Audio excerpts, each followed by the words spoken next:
So, dear students, this is our GST syllabus. Okay, we are in a third year, sixth semester, theory and practice of GST. GST అంటే మీకు ఇంతకు ముందు చెప్పాను క్లాసులలో goods and services tax 2017లో ఇది implement చేయడం జరిగింది మన దేశంలో అని చెప్పాను. డేట్ కూడా చెప్పాను మీకు, 1 జూలై 2017 నుంచి ఇది మన దేశంలో ఇంప్లిమెంట్ చేయడం జరుగుతున్నది. ప్రపంచంలో ఎన్నో దేశాలు ఈ జిఎస్టీని అవలంబిస్తున్నాయి. In our country it has been in implementation since 1/7/2017. It has been in implementation since 1/7/2017. So this is the syllabus. See, introduction. What is the GST? I already told in the introductory class. GST అంటే ఏంటి చూడండి, మళ్ళొకసారి చెప్తున్నాను. Goods and services. Goods అంటే కంటికి కనిపిస్తూ మన అవసరాన్ని తీరుస్తాయి, ఓకేనా. సర్వీసెస్ అంటే కంటికి కనిపించవు కానీ మన అవసరాన్ని తీరుస్తాయి. Goods are visible, services are invisible. We cannot see them, we cannot touch them, but we can feel. అవి కంటికి కనిపించకుండా మన అవసరాన్ని తీరుస్తాయి. ఫ్యాన్ కంటికి కనిపిస్తుంది కానీ అది అందించే గాలి మన కంటికి కనిపించదు, ఓకేనా. వస్తువులు, సేవలు అన్నిటి మీద కూడా పన్ను విధించడం అనేది జరుగుతుంది. నాది ఒక్కసారి బ్యాగ్ పట్టుకుంటాం. So we will start with introduction. See, already I told no, this on 1st July 2017 GST is being implemented in our country. మీరు ఒక్కసారి, నేను ఇప్పుడు బిల్లు చూపిస్తున్నాను మీకు.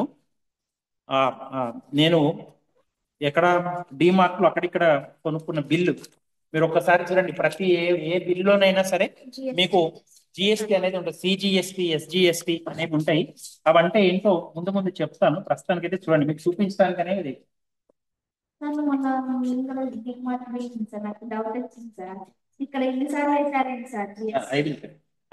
ముందు ముందు వస్తుంది, అప్పుడు చెప్తాను. అవి మనం ఇప్పుడు ముందు డిస్కస్ చేస్తాము. అవి అన్ని సార్లు ఎందుకు వచ్చినాయి ఏంటి అనేది చెప్తాను. I will show you. Okay, right right. So ఇదంతా కూడా చెప్పానండి. ఇటు చూడండి, ఓకేనా. GST, origin of GST in India మీకు 2017 జూలై 1 నుంచి ఇది ఇంప్లిమెంటేషన్ అవుతున్నదని చెప్పాను. అది చూడండి, 2000లో ఫస్ట్ ఐడియా వచ్చింది. దీన్ని ఏ బేస్ మీద తీసుకున్నారు అంటే, మీ you can see here VAT in France. VAT అంటే ఏంటి? Value added tax. Value added tax మన దేశంలో ఉన్న జిఎస్టీ అనేది ఫ్రాన్స్ దేశంలో ఉన్న వ్యాట్ బేసిస్ మీద, అట్లనే జిఎస్టీ అనేది అప్పటికే కెనడాలో ఉన్నది. సో ఆ రెండు దేశాలను బేస్ చేసుకొని వాటిలో ఉన్న సాధక బాధకాలను మనం పరిశీలించినాక దీన్ని ఇంప్లిమెంట్ చేయడం అనేది జరుగుతున్నది. చూడండి, ఇది కనపడుతున్న స్క్రీన్. Okay, right. అలానే ఇక చూడండి, దీని బేసిస్ మీద ఒక ప్రత్యేకమైన టాస్క్ ఫోర్స్, ఒక కమిటీని ఏర్పాటు చేయడం జరిగింది. ఆ టాస్క్ ఫోర్స్ ని కేల్కర్ టాస్క్ ఫోర్స్ అంటారు. ఆ కమిటీ సిఫార్సు చేసింది మన దేశంలో కూడా జిఎస్టీ ఉండాలి. In our country also it is better to have GST. So Kelkar task force which was formed in 2003, they have recommended the implementation of GST. వాళ్ళు మన దేశంలో జిఎస్టీ ఇంప్లిమెంట్ చేస్తే మంచిది అని సిఫార్సు చేయటం జరిగింది. దాని ఆధారంగానే మనం జిఎస్టీ అనేది ఇంప్లిమెంట్ చేస్తాం, ఓకేనా. దీనికి ఆధారం చూడండి, VAT in France, GST in Canada. Similarly Kelkar task force recommendations ప్రకారం మనం చేస్తున్నాం. దీనికి ఫస్ట్ టైము 101లో కాన్స్టిట్యూషన్ అమెండ్మెంట్ బిల్లును ఇంట్రడ్యూస్ చేయడం జరిగిందండి. Constitution amendment bill first time మన దేశంలో. మీకు తెలుసు, anything if you want to change you have to show it in constitution, Indian constitution, because this is going to have an impact throughout the country. Major economic impact జరుగుతుంది దేశంలో. కాబట్టి అలాంటి దాన్ని implement చేయాలంటే తప్పనిసరిగా constitution amendment bill అనేది అవసరం. So దాన్ని 101 కాన్స్టిట్యూషన్ అమెండ్మెంట్ బిల్ను ప్రవేశపెట్టడం ద్వారా మొట్టమొదటిసారిగా చేయటం జరిగింది. అట్లానే జిఎస్టీ మీరు ఫ్రీక్వెంట్ గా న్యూస్ పేపర్స్ లో you can observe frequently news papers. GST council meeting అవుతున్నది. జిఎస్టీ కౌన్సిల్ మీటింగ్ అయినాకనే ఈ వస్తువుల మీద పన్నులు విధించడం, మార్చడం అనేది జరుగుతుంది ఫ్రీక్వెంట్ గా. అది జిఎస్టీ కౌన్సిల్ అనేది ఏ ఆర్టికల్, రాజ్యాంగంలోని ఏ ఆర్టికల్ ప్రకారం ఏర్పాటు చేశారు? You have to remember it. Article 279A. ఆ ఆర్టికల్ ప్రకారం జిఎస్టి కౌన్సిల్ ఏర్పాటు చేశారు, వాళ్ళే నిర్ణయిస్తారు. జిఎస్టి కౌన్సిల్ లో ఎవరు ఉంటారు సభ్యులు అని మీకు డౌట్ రావచ్చు. వస్తువుల మీద సేవల మీద పన్ను విధించడం అనేది జరుగుతుంది. Government is going to impose tax on goods and services. So who will decide? GST council will decide. Who are the members of GST council? Finance minister of the country and all the states finance ministers. ఒక రాష్ట్రంలోని అన్ని రాష్ట్రాల్లోని finance ministers, అలానే దేశంలో ఉన్న మన భారతదేశ finance minister దాంట్లో సభ్యులుగా ఉంటారు. భారతదేశ ఫైనాన్స్ మినిస్టర్ దానికి అధ్యక్షత వహించడం అనేది జరుగుతుంది. Who is the present finance minister? Nirmala Sitharaman. Nirmala Sitharaman, she is the finance minister now. She is the head of the GST council. Okay, so అది దీని యొక్క క్లుప్తంగా మీకు చెప్పడం జరిగింది.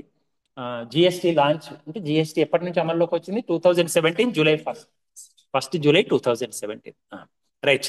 ఇప్పుడు మీకు చూడండి, ఈ మీరు మీకు ఇచ్చిన బిల్స్ చూస్తే మీకు సిజిఎస్టి, ఎస్జిఎస్టి అని అన్ని రెండు కనపడతాయి.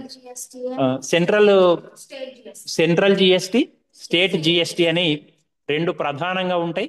అలానే ఏవైతే కంట్రీస్ వీటికి అదనంగా యూటీజిఎస్టీ ఉంది, union territories goods and services tax. Union territories అంటే కొన్ని యూనియన్ టెరిటరీస్ ఉన్నాయి కదా, పాండిచ్చేరి, అండమాన్ నికోబార్, అట్లా కొన్ని యూనియన్ టెరిటరీస్ ఉన్నాయి, కేంద్ర పాలిత ప్రాంతాలు ఉన్నాయి మన దగ్గర. వాటిలో వస్తు సేవల యొక్క అమ్మకం కొనుగోలుకు సంబంధించి యూటీజిఎస్టీ ఉంటుంది.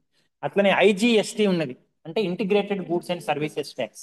మీకు ఫస్ట్ క్లాస్లో చెప్పాను, ఐటీజిఎస్టీ ఎప్పుడు వర్తిస్తుంది అంటే ఒక రాష్ట్రం నుంచి ఇంకొక రాష్ట్రంలోనికి గూడ్స్ అండ్ సర్వీసెస్ వెళ్తే, ట్రాన్స్ఫర్ అయితే అప్పుడు ఐజిఎస్టీ వస్తుంది. అంటే integrated goods and services tax. అది కేంద్ర ప్రభుత్వం వాళ్ళు చూసుకుంటారు దాని సంగతి, అది వాళ్ళు విధిస్తారు. ఒకటే రాష్ట్రంలో లేదా ఒకటే యూనియన్ టెరిటరీలో వస్తు సేవల యొక్క అమ్మకము లేదా కొనుగోలు జరిగితే that is state GST, CGST వర్తిస్తాయి. ఒక రాష్ట్రం నుంచి వేరొక రాష్ట్రానికి కానీ, ఒక రాష్ట్రం నుంచి వేరొక యూనియన్ టెరిటరీకి కానీ అమ్మకాలు కొనుగోలు జరిగితే on those goods and services IGST will be implemented, will be levied, will be collected. ఓకేనా? సో ఇప్పుడు అవి చూసే ముందు, what are the benefits of GST, why GST is being implemented? మీకు గత క్లాస్లో చెప్పానండి. Here it is very simple.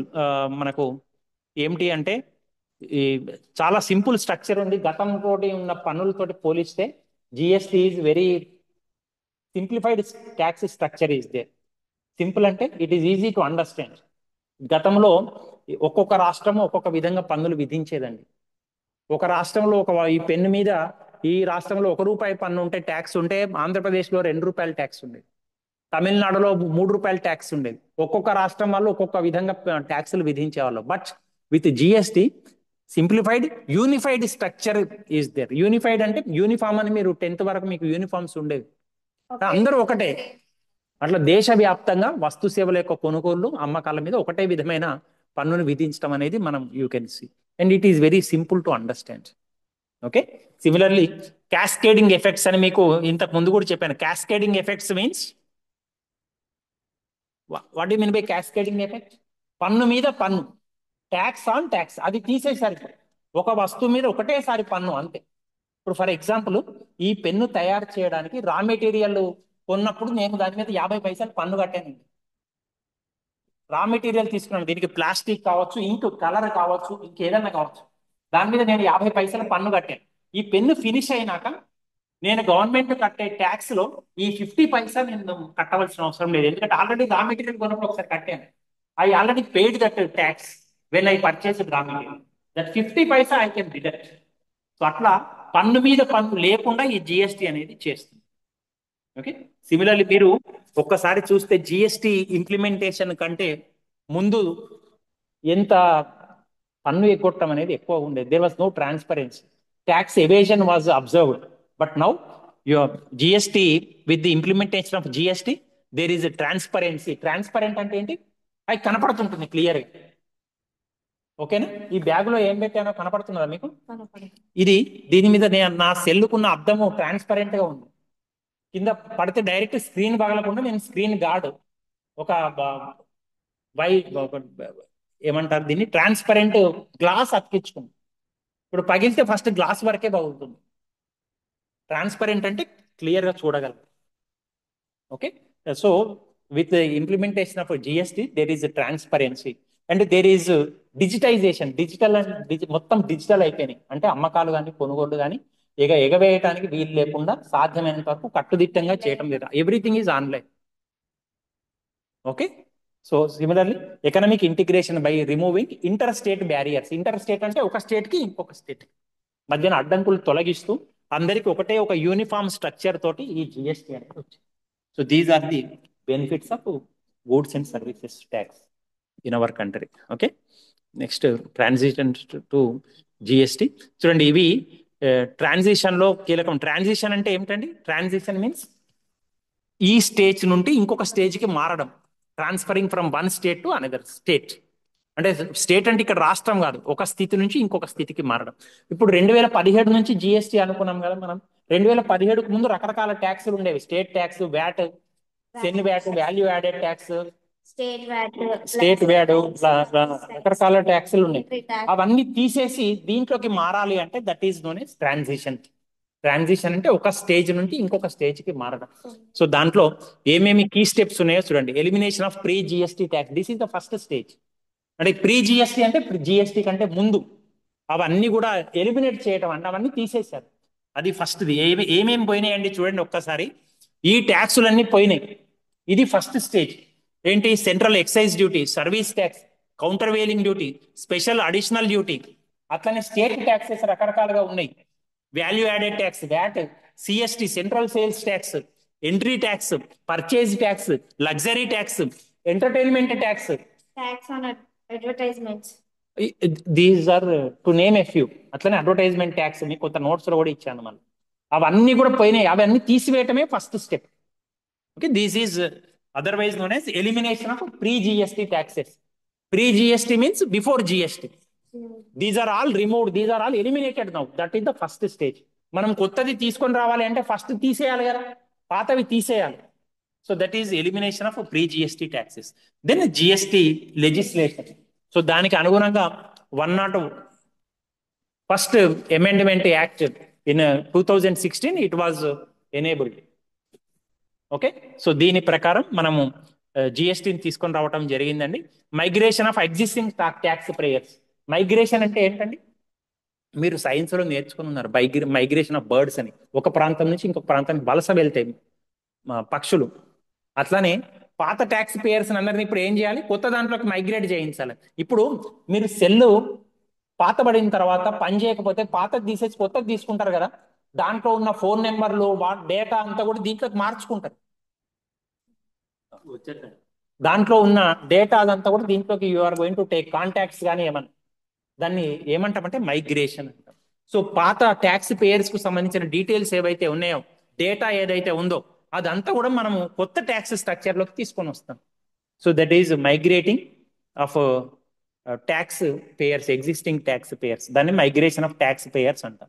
అట్లనే మీకు ఎవరైతే జిఎస్టీలోకి వచ్చారో, who ever wants to enter in to GST, they will be given some identity number. ఇప్పుడు మీరు క్లాసులో ఉంటున్నారు అంటే మీకు roll number, hall ticket number ఉన్నాయి కదా. అట్లనే మీరు డ్రైవింగ్ లైసెన్స్ తీసుకుంటే దానికి ఒక నెంబర్ ఉంది కదా, పాన్ కార్డు తీసుకుంటే దానికి ఒక నెంబర్ ఉంది కదా. అట్లనే జిఎస్టీ నెంబర్ ఒకటి అలాట్ చేయడం జరుగుతుంది ఒక క్యాండిడేట్. ఓకేనా? దాన్ని ఏమంటామంటే you have to remember GST IN, goods and services tax identification number.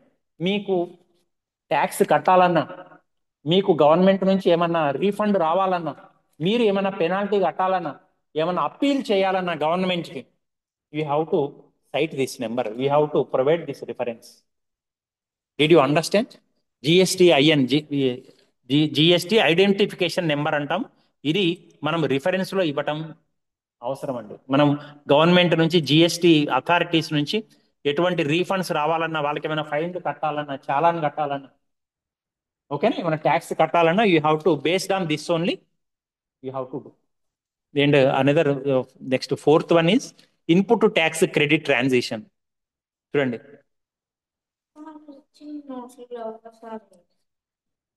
that is textbook notes. This is newly I prepared notes. Okay, this is simpler than that one. సరే, మీరు ఒక్కొక్క దాంట్లో ఒక్కొక్కటి విధంగా ఉంటుంది. జిఎస్టి ట్రాన్సిషన్ మాత్రం these are the phases. In your notes it may be different. Okay, మీరు share చేస్తున్నారు. Just minute. Input tax credit అంటాం. ఇన్పుట్ ట్యాక్స్ క్రెడిట్ అంటే ఇప్పుడు నేను ఇంతకు ముందు చెప్పాను కదా, మనం ఏదైనా ఒక ట్యాక్స్ ఆల్రెడీ కట్టామనుకోండి, అది నెక్స్ట్ టైం ఫినిష్డ్ ప్రొడక్ట్ లో గవర్నమెంట్ కట్టిన ట్యాక్స్ మినహాయించుకోవచ్చు. మీకు 50 పైసలు అని చెప్పాను నేను. ఈ దీంట్లో ఉన్న రా మెటీరియల్ కోసం నేను ట్యాక్స్ కట్టాను గవర్నమెంట్కి, ఒక 50 పైసలు కట్టాను. ఇది మొత్తం ఫినిష్ అయినాక దీని మీద మళ్ళీ ట్యాక్స్ కట్టాలి కదా నేను. అప్పుడు కట్టిన ట్యాక్స్ మినహాయించుకొని చూపించచ్చు ఇప్పుడు కట్టేటప్పుడు. ఇప్పుడు మొత్తం పెన్ను మీద I have to pay, let us take for example 1 rupee tax to the government for producing this one. Let us take for example. Already I paid 50 paisa for this color and for this plastic and everything. ఆ 50 పైసలు మినహాయించుకొని మిగిలిన 50 పైసలే tax కడతా ఇప్పుడు నేను. మరి అది ఎలా తెలుస్తుంది సార్ ఆ 50%? అది మనం ఆన్లైన్ లో డిస్ప్లే అవుతుంది వెంటనే. మనం ఎంటర్ చేయాలి డీటెయిల్స్. ఎవరి దగ్గర నుంచి కొన్నాము, ఎప్పుడు కొన్నాము, ఎంత కొన్నాము, దానికి ఎంత ట్యాక్స్ ఉన్నది అనేది డిస్ప్లే అవుతుంది మనం ఎంటర్ చేస్తే. ఓకేనా? మనం ఎంటర్ చేసినాక you can avail this input tax credit. దాన్ని ఇన్పుట్ ట్యాక్స్ క్రెడిట్ అంటాం. Okay, see this word is very important. Remember this word, input tax credit. Input tax credit means whatever tax that is already paid by the producer that can be claimed as exemption during the next stage of product. ఒక ఉత్పత్తిదారు తను రా materials కానీ ముడి పదార్థాలు రా materials అవి కొన్నప్పుడు కొంత ట్యాక్స్ కట్టి ఉంటాడు గవర్నమెంట్కి. చివరిలో ఫినిష్డ్ ఒక వస్తువు మొత్తం తయారైన తర్వాత ఇంకొక కొంత పన్ను కట్టాల్సి ఉంటుంది. ఆల్రెడీ ఇప్పటికే కట్టిన పన్నును మినహాయించుకొని మిగిలిన పన్ను కడితే సరిపోతుంది. సో అది అమ్మాయి నితీష్ అడిగినట్టు, అది ఎట్లా తెలుస్తుంది అంటే మనం కొన్నప్పుడు ఆన్లైన్లో ఎంటర్ చేస్తాం, రా మెటీరియల్ కొన్నప్పుడు ఒకసారి ఎంటర్ చేస్తాం. మళ్ళీ ఫినిష్డ్ ప్రోడక్ట్ మొత్తం తయారైనాక ట్యాక్స్ కట్టవలసింది ఉంటే, ఇప్పుడు మనం అమ్ముతాం కదా ఎవరికైనా, అమ్మినప్పుడు ఎంత అమ్మకాలు, దాని విలువ ఎంత అన్న దాంట్లో మనం మొత్తం డీటెయిల్స్ ఎంటర్ చేస్తాం. ఫలానా క్యాండిడేట్ దగ్గర నుంచి ఇంత కొన్నాను, రా మెటీరియల్ లో ఇంత విలువైంది కొన్నాను, దాని మీద ఇంత ట్యాక్స్ కట్టాను, ఇప్పుడు ఫైనల్ గా నేను కట్టే ట్యాక్స్ ఇంత, అందులోంచి ఇది మినహాయించుకోవచ్చు మనం ఆల్రెడీ కట్టింది. గత ట్యాక్స్ స్ట్రక్చర్ లో ఎట్లా ఉండేనంటే, ఇదే ఇంతకు ముందు మీకు టర్మ్ చెప్పాను, క్యాస్కేడింగ్ ఎఫెక్ట్ అని చెప్పాను. క్యాస్కేడింగ్ అంటే పన్ను మీద పన్ను, ఆల్రెడీ కట్టింది అట్లనే ఉంటుంది, మళ్ళీ అడిషనల్ కట్టాలి. కానీ ఇప్పుడు ఈయన GST it is not there. Already whatever tax you pays that will you can claim as exemption. ఇప్పటి వరకు కట్టిన పన్నును మినహాయించుకొని మిగిలింది కట్టేసేయచ్చు. ఇప్పుడు ఫర్ ఎగ్జాంపుల్ మీకు సింపుల్ గా చెప్పాలి అంటే, మీరు కాలేజీ ఫీజు ఎవరికైతే స్కాలర్షిప్ రాదో, నితీష లాంటి వాళ్ళు ఒక 3,000 5,000 కట్టాలండి.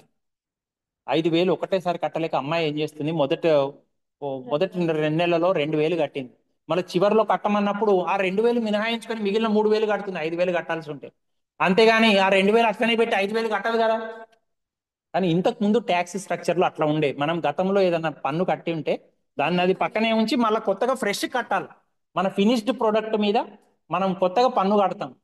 దానిలో ఉన్న రా మెటీరియల్ మీద ఇప్పటి వరకు కట్టిన పన్నును మనం లెక్కలోకి తీసుకోకుండా ఉండేవాళ్ళం. ఇప్పుడు GST has removed that. So దాన్ని ఇంప్లిమెంట్ చేయటమే ఇన్పుట్ ట్యాక్స్ క్రెడిట్ ట్రాన్సిషన్ అంటాం. Did you understand? This word is very important, input tax credits. మనకు జిఎస్టీ పోర్టల్లో కూడా ఉంటుంది, మనం ఒకసారి లాగిన్ అయినాక అది ఎట్లా క్లెయిమ్ చేసుకోవాలి అనేది దాంట్లో మనం చూస్తాం. Okay, so then training and awareness. ఇప్పుడు కొత్తగా ఒకటి ఇంప్లిమెంట్ కావాలి అంటే మనకు దాని మీద అవగాహన లేదు కాబట్టి మనం ఏం చేస్తామని ట్రైనింగ్ తీసుకుంటాం, ట్రైనింగ్ పొందుతాం. ఇప్పుడు డైరెక్ట్ గా సౌమ్యాన్ని వచ్చి షటిల్ ఆడమంటే ఆడగలదా? దాంట్లో అసలు ఓనమాలు కూడా రాకుండా ఆడలేదు కదా. కొంత ట్రైనింగ్ తీసుకుంటుంది, కొంత ప్రాక్టీస్ చేస్తుంది. So similarly those who were covered in the earlier tax structure, they will be given training and they will be given some kind of awareness about GST, structure of GST. ఇది these are all the steps in transition of GST. Okay, జిఎస్టీకి మారటానికి ఇవన్నీ కూడా steps అండి. మీకు ఒక్కొక్క book లో ఒక్కొక్క విధంగా ఉంటాయి. మీరు అదన్న రాయొచ్చు లేదా ఇదన్న రాయొచ్చు, ఎనీథింగ్ యూ కెన్ రాయొచ్చు. ఓకే, ఇక ఇక జిఎస్టీలో మీకు రకరకాల రిటర్న్స్ ఉంటాయండి. Implementation of GST returns and compliance. ప్రతి నెలకు సమర్పించే రిటర్న్స్ ఉంటాయి, 3 నెలలకు ఒకసారి సమర్పించే రిటర్న్స్ ఉంటాయి, 6 నెలలకు, సంవత్సరానికి సమర్పించే రిటర్న్స్ ఉంటాయి. రిటర్న్స్ అంటే పన్ను ఎంత కట్టాలి దాని డీటెయిల్స్ ఇస్తూ పన్ను కడతారు. ఇప్పుడు మీరు స్కూల్లో ఉన్నప్పుడు 3 నెలల పరీక్షలు, యూనిట్ పరీక్షలు, 6 నెలల పరీక్షలు, ప్రీ ఫైనల్, ఫైనల్స్ అట్లా రాశారు కదా. కానీ జిఎస్టిలో 3 నెలలకు కట్టే పన్నులు ఉంటాయి. సంవత్సరానికి ఒకసారి రిటర్న్ సబ్మిట్ చేసేది ఉంటుంది. రిటర్న్స్ అంటే డీటెయిల్స్ డీటెయిల్స్ సబ్మిట్ చేస్తూ ఇంత పన్ను కట్టడం అనేది ఉంటుంది. సో అది సపరేట్ టాపిక్ ఉందండి, జిఎస్టి రిటర్న్స్. లాస్ట్ టాపిక్ మీకు టేబుల్ రూపంలో ఇచ్చాను, అప్పుడు వచ్చినప్పుడు చెప్తాను. సో అవేనండి, these are the phases in transition to GST. Key steps in transition to GST. ఓకేనా? ఏంటి? First elimination of pre GST taxes, next GST legislation, then migration of existing tax payers, then input tax credit. This term is important, గుర్తుపెట్టుకోవాలి. It will eliminate cascading effect. పన్ను మీద పన్ను లేకుండా చేయటమే input tax credit చేస్తుంది. ఓకేనా? Then training and awareness, చివరిలో forms, returns and compliance, GST returns and these are the 6 stages.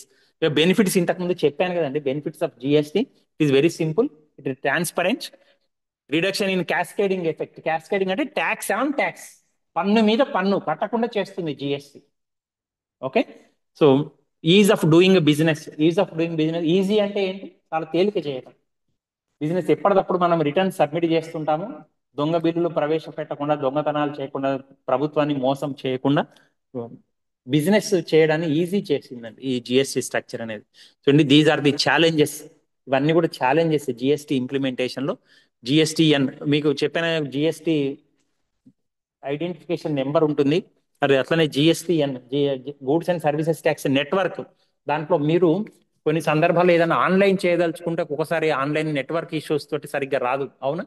ఇప్పుడు ఇదివరకు అంటే జిఎస్టీ అమల్లో లేకముందు రకరకాలుగా మనం పన్నులు కట్టే స్ట్రక్చర్ ఉండేది. ఇప్పుడు అంతా కూడా everything is online. So online అన్నప్పుడు దాంట్లో రకరకాల ఇబ్బందులు ఉంటాయి. కొన్ని సందర్భాల్లో నెట్వర్క్ ఇష్యూస్ తోటి కావచ్చు, మన దగ్గర డేటా సరిగ్గా లేకపోవచ్చు, ఇంకేదన్నా ఇబ్బందుల వలన హ్యాకింగ్ కావచ్చు, సైబర్ క్రైమ్స్ కావచ్చు, అలా రకరకాలుగా జరుగుతుంటాయి. మన యూజర్ నేమ్ పాస్వర్డ్ ఉంటే వేరొకటి కూడా చేస్తారు. మన యూజర్ నేమ్ పాస్వర్డ్ ఉండి మొబైల్ ఉంటే మొబైల్కి ఓటీపీ తీసుకొని, మెయిల్కు ఓటీపీ తీసుకొని వాడు కూడా మన డేటాను మార్చచ్చు కదా. Okay? So those issues will be there. Compliance burden ఇంతకు ముందు లెక్క ఎప్పుడో ఒకసారి చేస్తామంటే కుదరదు, రెగ్యులర్ గా ట్యాక్స్ రిటర్న్ సబ్మిట్ చేయాలి దీంట్లో. సో కాంప్లయన్స్ బర్డెన్ అనేది ఉంటుంది. బర్డెన్ అంటే శ్రమ అన్నట్టు. పన్నుల జిఎస్టీలో ఏదైతే పేర్కొన్నారో దాని ప్రకారం చేయటం అనేది కొంత శ్రమతోటి కూడుకునేది. ఇంతకు ముందు అడ్డగోలుగా చేసేవాళ్ళు వ్యాపారస్తులు, ఇప్పుడు అసలు చేయడానికి అవకాశం లేదు, కొంత నియంత్రణ అనేది ఉన్నది. Compliance burden is there. Okay? Understanding new rules, కొత్తది ఏది వచ్చినా సరే దాన్ని అర్థం చేసుకోవడం అనేది శ్రమతో కూడుకొని ఉంటుంది. It is very difficult to understand new rules, to follow those structures. Okay? Impact on small businesses. చూడండి, ఇది జిఎస్టీ ప్రకారం మనం రిటర్న్ సబ్మిట్ చేయాలి, అన్ని పనులు చేయాలంటే చిన్న బిజినెస్ వాళ్ళకు చాలా కష్టం అండి. ఎందుకంటే వాళ్ళు బిజినెస్ చేసుకోవాలి రెగ్యులర్, కానీ 3 నెలలకు ఒకసారి రిటర్న్ సబ్మిట్ చేయి, నువ్వు రికార్డులు అన్ని మెయింటైన్ చేయి అంటే ఇట్ ఈస్ ఎ బర్డెన్ అంతే. వాళ్ళు సిఏల దగ్గరికి పోయి వాళ్ళ ద్వారా చేయించుకోవాలి, లేదా ట్యాక్స్ బ్రోకర్స్ ఉంటారు, ట్యాక్స్ కన్సల్టెంట్స్ ఉంటారు, వాళ్ళని సంప్రదించి దే హ్యావ్ టు అప్లోడ్ వాళ్ళ యొక్క రికార్డ్స్ అన్ని కూడా, రిటర్న్స్ అన్ని కూడా ఫైల్ చేయాలి. వాళ్ళు సొంతంగా చేసుకోలేరు. It is very difficult for small business organizations. Okay? So determination of tax. చూడండి, ట్యాక్స్ డిటర్మినేషన్ దేని బేసిస్ మీద జరుగుతుంది అంటే ఈ మూడిటి బేసిస్ మీద జరుగుతుందండి. సప్లైలో ఈ మూడు ప్రధానమైనవి. You have to remember this: place of supply, time of supply, and another one is there that is missing here, that is value of supply. మూడు థింగ్స్ ఇంపార్టెంట్ అండి, గుర్తుపెట్టిన. That is not there in that notes. Okay? ఎందుకు place of supply ఎందుకు important? Whether it is covered in SGST or CGST or IGST or UTGST, place is important. మీకు చెప్పాను నేను, place of supply ఒక state లోనే అమ్మకాలు కొనుగోలు జరిగితే ఎస్జిఎస్టి, సిజిఎస్టి అనేవి ఇంప్లిమెంట్ అవుతాయని చెప్పాను. దట్ ఈస్ ఇంట్రా స్టేట్, అంతర్రాష్ట్ర వర్తకము అంటాం. ఆ రాష్ట్రంలోనే అమ్మకాలు కొనుగోలు జరిగితే ఇంట్రా స్టేట్ ట్రాన్సాక్షన్ అంటాం. ఇంటర్ కాదు, ఇంటర్ అంటే వేరే రాష్ట్రంతో. Intrastate means with in the state. So place of supply is important, ఎక్కడ అమ్మకాలు జరుగుతున్నాయి, ఎక్కడ సరఫరా అవుతున్నది అని. అట్లానే టైమ్ ఆఫ్ సప్లై, టైం మీకు జిఎస్టి రిటర్న్స్ లో లాస్ట్ వచ్చే టాపిక్ లో చెప్తాను మీకు. ఇది టైం ఎప్పుడు అంటే అది మనం ఎన్ని నెలల తర్వాత రిటర్న్ సబ్మిట్ చేయాలి అనేది కీలకం. దీంట్లో 3 నెలలకు సబ్మిట్ చేసే రిటర్న్స్ ఉన్నాయి, 6 నెలలకు చేసే, సంవత్సరానికి ఒకసారి సబ్మిట్ చేసే రిటర్న్ ఉన్నాయి. కాబట్టి మనం ఎప్పుడు రిటర్న్ లో ఈ అమ్మకం కానీ కొనుగోలు కానీ సూచించాలి అనేది it is based on time of supply. So place of supply, time of supply and another is there, that is value of supply. మనం ఎంత వాల్యూ చేస్తే అంత ఎక్కువ ట్యాక్స్ కట్టాలి, అంతే కదండి. మనం ఇప్పుడు పెద్ద కారు కొంటే ఎక్కువ ట్యాక్స్, రోడ్ ట్యాక్స్ ఎక్కువ కడతాం, చిన్న కారు కొంటే తక్కువ రోడ్ ట్యాక్స్ కడతాం. సో ఈ సప్లైలో ఈ 3 ప్రధానమైనవి గుర్తుపెట్టుకోండి. సప్లై అని మీకు ఎగ్జామినేషన్ లో వస్తే ఉందా, it is there in the notes. 3 ప్రధానమైనవి, one is place of supply, second one is time of supply, third one is value of supply. That value of supply is missing here. ఇది నేను మీకు share చేసిన దాంట్లో ఉందా? Material, very good.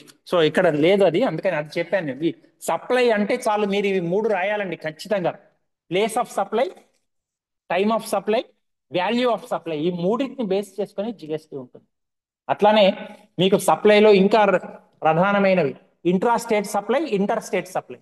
Intra state అంటే ఒకటే రాష్ట్రంలో with in the same state, అప్పుడు సిజిఎస్టీ ఎస్జిఎస్టీ కడతారు. అది ఇంటర్ స్టేట్ అంటే with other state, purchase and sales between 2 different states or union territories, then you are going to pay IGST, integrated goods and services tax. అప్పుడు central government కట్టేస్తాం మనం. ఓకేనా? So those are the important steps in supply. Okay, ఇక GST registration చూడండి, మీకు already చెప్పాను. GST registration process చూపించాను, మీకు మళ్ళీ ఒకసారి చూపిస్తున్నాను. I'm opening the GST portal. అది థియరీ చెప్పే ముందు ఐఎమ్ ఓపెనింగ్ ఇట్. జిఎస్టి.in, జిఓవి.in, సారీ జిఎస్టి.gov.in కొడితే మీకు ఇక్కడ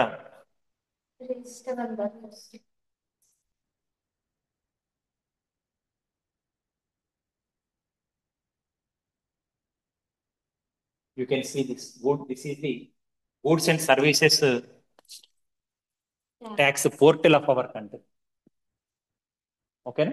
ఆల్రెడీ ఇక్కడ మీకు 2 ఆప్షన్స్ కనపడతాయి, రిజిస్టర్, లాగిన్. లాగిన్ అంటే ఆల్రెడీ ఎవరైతే సప్లయర్ ఉన్నారో, ఎవరైతే బిజినెస్ పర్సన్ ఉన్నారో వాళ్ళు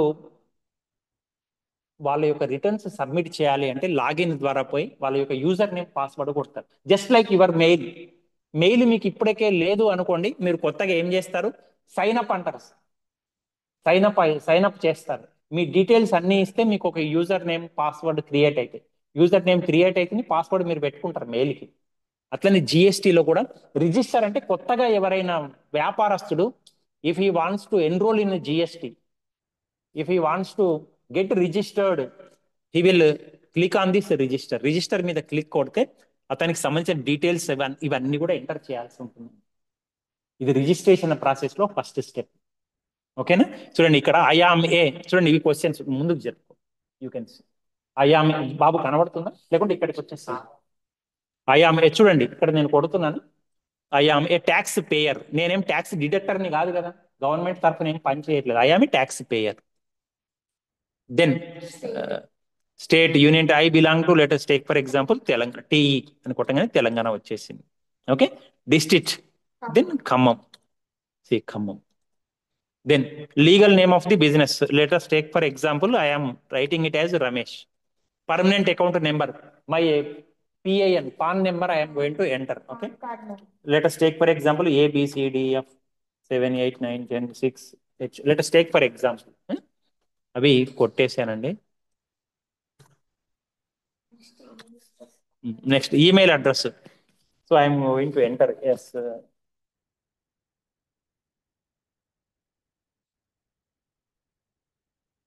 ఓకే, మొబైల్ నెంబర్, ఇవన్నీ ఎంటర్ చేస్తే దీనికి మనం ఈ క్యాప్షా ఉంది కదండి, ఇది కూడా ఎంటర్ చేయాలి. క్యాప్షా ఎంటర్ చేసి ఇక్కడ ప్రొసీడ్ అని ఉన్నది చూడండి, ఈ ప్రొసీడ్ దగ్గరికి పోయి ప్రొసీడ్ కొడితే ఓటీపీలు వస్తాయి. అవి ఎంటర్ చేస్తేనే, ఆ నెంబర్లు కొడితేనే మనకు రిజిస్ట్రేషన్కు నెక్స్ట్ స్టెప్కి వెళ్ళిపోతుంది. నేను నెక్స్ట్ స్టెప్కి వెళ్ళట్లేదు, ఎందుకంటే అది మనం మళ్ళీ నేను ఇబ్బందులు పడాల్సి ఉంటుంది, వాళ్ళ నుంచి రకరకాలు వస్తుంటాయి ఒకవేళ అవసరమైంది. ఓకేనా? సో ఈ స్టెప్స్ మీకు అక్కడ రాయించాను, మీకు అర్థమైంది కదండి. మీరు ఒక మెయిల్ క్రియేట్ చేసుకోవాలంటే ఎట్లనైతే మీకు రకరకాల మీ పేరు, మీ డేట్ ఆఫ్ బర్త్ అడుగుతుంది, అన్ని అడిగితే మీ మెయిల్ క్రియేట్ చేసి ఉత్తగా క్రియేట్ కాదు కదా. అట్లనే జిఎస్టీలో కూడా కొత్తగా బిజినెస్ పర్సన్ రిజిస్టర్ కావాలి అంటే ఇవన్నీ స్టెప్స్ అండి. న్యూ రిజిస్ట్రేషన్ అని ఇక్కడ ఉన్నది చూడండి. న్యూ రిజిస్ట్రేషన్లో ఇవన్నీ ఉంటాయి. ఓకేనా?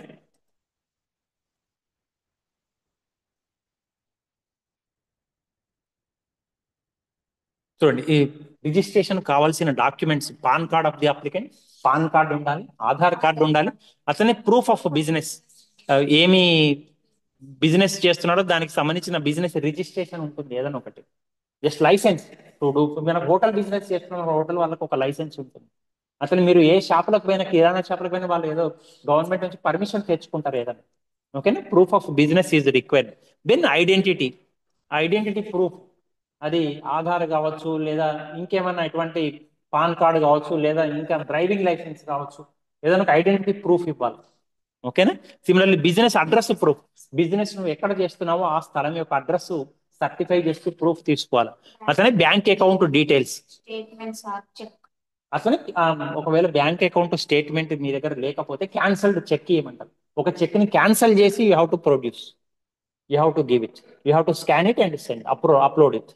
Okay. Similarly digital signature. Digital signature is also required. Okay. Digital signature అంటే ఏంటంటే ఆన్లైన్ సిగ్నేచర్. మనం విడిగా పెన్ తోటి చేయవలసిన అవసరం లేదండి. డిజిటల్ సిగ్నేచర్ డిఎస్సి అంటాం, గుర్తుపెట్టుకోండి. DSC is important. డిఎస్సి అంటే digital signature certificate. Teacher service recruitment లో డిఎస్సి అనే పదం వాడతాం. డిఎస్సి ద్వారా పోస్టుల భర్తీ జరుగుతుంది అదిదని. అది టీచర్ రిక్రూట్మెంట్ లో మనకు జిఎస్టి క్లాస్ లో డిఎస్సి అంటే గుర్తుపెట్టుకోండి, డిజిటల్ సిగ్నేచర్ సర్టిఫికేట్. ఆన్లైన్ మనం సంతకం అప్లోడ్ చేస్తాం అంతే, మనం విడివిడిగా చేయం. సంతకం చేయవలసిన అవసరం లేదు. Digital signature it is. Okay. Authorised letter. Next, just minute.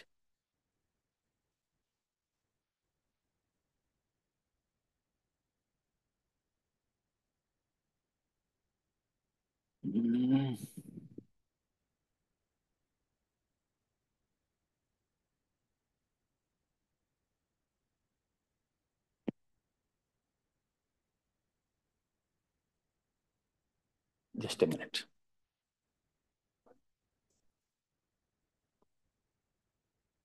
Okay. Next, authorisation letter or board resolution for the authorised signatory. ఎవరు పడితే వాళ్ళు సంతకం చేయడానికి ఉండదండి. ఇప్పుడు పార్ట్నర్షిప్ ఆర్గనైజేషన్ ఉంది, ఒక 10 మంది పార్ట్నర్స్ ఉంటారు, అందరు సంతకం చేయలేరు ఒక డాక్యుమెంట్ మీద. అందరి తరఫున ఎవరు సంతకం చేయాలనో ఆథరైజ్ చేసి ఇస్తారు. అలానా క్యాండిడేట్ సంతకం చేస్తే సరిపోతుంది అని. కంపెనీ ఉంటుంది, కంపెనీలో కొన్ని లక్షల మంది ఉండొచ్చు. ఒక పబ్లిక్ లిమిటెడ్ కంపెనీ అయితే అన్లిమిటెడ్ మెంబర్షిప్ ఉంది, మీరు చదువుకున్నారు ఫస్ట్ ఇయర్ సెకండ్ ఇయర్లలో బీఓఎంలో అక్కడిక్కడ చూసుంటారు. అదే అందరు సంతకం చేయలేరు. అందరి తరఫున ఎవరు చేస్తారు? డైరెక్టర్స్, మేనేజింగ్ డైరెక్టర్ చేస్తారు. డాక్యుమెంట్స్ మీద ఎవరు సంతకం చేయాలనేది రాసుకుంటారు. సో అటు ఆథరైజేషన్ లెటర్ కూడా రెడీగా ఉండాలి. ఓకేనా? So these are the documents that are required for GST registration. ఇక ప్రాసెస్ లోకి వస్తే మీకు చూపించాను. First of all what we have to do, GST పోర్టల్లోకి వెళ్ళాలండి. పోర్టల్ ఏదని చెప్పాను, GST.gov.in. మీకు ఇంతకుముందు చూపించాను చూడండి, GST.gov.in. ఓకే, దీన్ని హోమ్లోకి వెళ్తే మీకు అర్థమవుతుంది. GST.gov.in ఈ పోర్టల్లోకి వెళ్ళాలి. ఓకే. నెక్స్ట్, ఇక ఇందులో ఇనిషియల్ డీటెయిల్స్ ఇవన్నీ కూడా నేను మీకు ఎంటర్ చేయడానికి ట్రై చేశాను. చూడండి, న్యూ రిజిస్ట్రేషన్లోకి వెళ్ళాలి, ట్యాక్స్ పేయర్ అని ఎంటర్ చేయాలి, pan number, state, district, business name and pan details ఇవన్నీ ఎంటర్ చేసాను కదా నేను, డమ్మీ అయినా కానీ. Next, email address, mobile number, వీటికి ఓటీపీ పోతుంది అండ్ అప్పుడు కొట్టినాక ప్రొసీడ్ కొట్టాలి. ఓకేనా? తర్వాత ఓటీపీ వచ్చినాక దాన్ని వెరిఫికేషన్, ఇది మనం చేయలేదు ఎందుకంటే ఓటీపీలు పోతాయని నేను చేయలేదండి. నెక్స్ట్ స్టేజ్ ఇది. ఓటీపీలు పోయినాక, ఓటీపీ ఎంటర్ చేసినాక you have to press continue. Continue కొట్టినాక అవన్నీ కూడా వెరిఫై అయినాక జిఎస్టి అథారిటీస్ మనకి ఏమిస్తాయండి, టెంపరీ రిఫరెన్స్ నెంబర్ ఇస్తాయండి, పర్మనెంట్ కాదు. ఇప్పుడు మీరు డ్రైవింగ్ లైసెన్స్ అప్లై చేస్తే temporary driving licence they will give initial for 1 month or 2 months. మీకు టెంపరీ రిఫరెన్స్ నెంబర్ ఇస్తారు, టెంపరీ డ్రైవింగ్ లైసెన్స్ ఇస్తారు. అట్లనే జిఎస్టి వాళ్ళు కూడా they will provide you TRN, temporary reference number ఇస్తారు. ఓకేనా? ఇది మనం సేవ్ చేసుకొని ఉండాలండి. Save this TRN for future reference. మీరు భవిష్యత్తులో మీకు ఎటువంటి ఇబ్బంది ఉన్నా సరే దాని ద్వారా, సార్ నేను ఫలానా డేట్ నాడు ఈ రిఫరెన్స్ నెంబర్ తోటి అప్లై చేశాను, ఇప్పటి వరకు నాకు పర్మనెంట్ రిజిస్ట్రేషన్ రాలేదు అని చెప్పడానికైనా మీరు లెటర్ పెట్టాలి అంటే we have to save that number, temporary reference number. ఓకేనా? తర్వాత టిఆర్ఎన్ లాగిన్, దాని ద్వారా లాగిన్ కావచ్చు నెక్స్ట్ గా మీరు పర్మనెంట్ నెంబర్ వచ్చే వరకు. GSTIN permanent GST identification number వచ్చే వరకు ఈ టెంపరీ రిఫరెన్స్ నెంబర్ ద్వారా లాగిన్ కావచ్చు. సో దాని ద్వారా లాగిన్ అయ్యి మళ్ళీ మనం ఏం చేస్తాం, return to the GST button, select register now. The TRN ద్వారా రిజిస్టర్ అవుతాం, మళ్ళీ టెంపరీ రిఫరెన్స్ నెంబర్ ద్వారా రిజిస్టర్ అవుతాం. ఓకే? సో దాంట్లో టిఆర్ఎన్ నెంబర్ వేస్తాం, అతని క్యాప్షా కోడ్ ఉంటుంది. క్యాప్షా కోడ్ అంటే మీకు చూపించాను ఇంతకు ముందు, అక్కడ ఉన్న నెంబర్స్ ఏవైతే ఉన్నాయో ఆల్ఫాబెట్ ఏదైతే ఉందో దాన్ని మళ్ళీ ఎంటర్ చేస్తాం. అది ఎంటర్ చేసి ప్రొసీడ్ అంటేనే అది పోతుంది via OTP. You have to verify it via OTP. నువ్వు ఆల్రెడీ ఇచ్చిన మెయిల్ కానీ లేదా మొబైల్ నెంబర్ కూడా మీరు మెయిల్ ఆల్రెడీ ఇచ్చి ఉన్నారు, వాటికి ఓటీపీస్ వస్తాయండి. వాటి ద్వారా నువ్వు ఒరిజినల్ అప్లికేషన్ ను మీరు ఎడిట్ చేసుకోవచ్చు. ఇప్పుడు మీరు ఆల్రెడీ పేరు ఇచ్చి ఉన్నారు, బిజినెస్ పేరు ఇచ్చి ఉన్నారు, బిజినెస్ ప్లేస్ ఇచ్చి ఉన్నారు, ఇంకేమైనా మార్చదలుచుకుంటే you can have that edit section. ఆ ఎడిట్ సెక్షన్కి పోయి నీ అడ్రస్ లో మార్పు ఉన్నా, నీ పేరులో మార్పు ఉన్నా, ఇంకేదైనా మార్చుకోదలుచుకున్నా కానీ యూ కెన్ ఎడిట్ నౌ. ఓకేనా? ఇవన్నీ కూడా పార్ట్ ఏలో ఉన్నాయండి, అవి ఇప్పటిదాకా చెప్పుకునేయండి. Now come to part B. చూడండి, పార్ట్ బిలో ఇవన్నీ ఫోటోగ్రాఫ్స్, వ్యక్తి యొక్క ఫోటో, ఆర్గనైజేషన్ యొక్క photo, taxpayer constitution document.